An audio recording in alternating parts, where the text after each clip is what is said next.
गोंदिया शहरातील रामनगर पोलीस ठाण्याच्या हद्दीतील सूर्याटोला परिसरात मॉर्निंग वॉकसाठी गेलेल्या एका ज्येष्ठ नागरिकावर अज्ञात हल्लेखोराने धारदार शस्त्राने प्राणघातक हल्ला करून सोन्याची चेन आणि अंगठी लुटल्याची धक्कादायक घटना घडली आहे।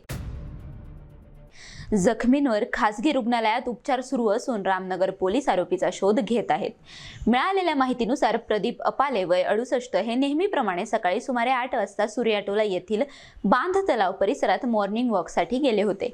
वॉक करून घरी परतत असताना मागून आलेल्या अज्ञात व्यक्तीने धारदार शस्त्राने त्यांच्या डोक्यावर 2 वार करून त्यांना गंभीर जखमी केले। हल्ल्यानंतर आरोपीने प्रदीप अपाले यांच्या गळ्यातील सोन्याची चेन आणि हातातील सोन्याची अंगठी हिसकावून घटनास्थळावरून पलायन केले। गंभीर जखमी अवस्थेतील अपोले यांनी तातडीने खासगी रुग्णालयात दाखल करण्यात आले असून त्यांच्यावर उपचार सुरू आहेत। घटनेची माहिती मिळताच रामनगर पोलीस घटनास्थळी दाखल झाले। पोलिसांनी पंचनामा करून अज्ञात आरोपी विरुद्ध गुन्हा दाखल केला असून परिसरातील सीसीटीव्ही फुटेज आणि इतर पुराव्यांच्या आधारे आरोपीचा शोध सुरू आहे।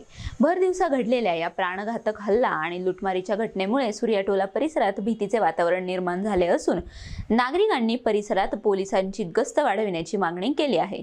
वार्ताहर राधाकिसन सुटे, NTV न्यूज मराठी, गोंदिया।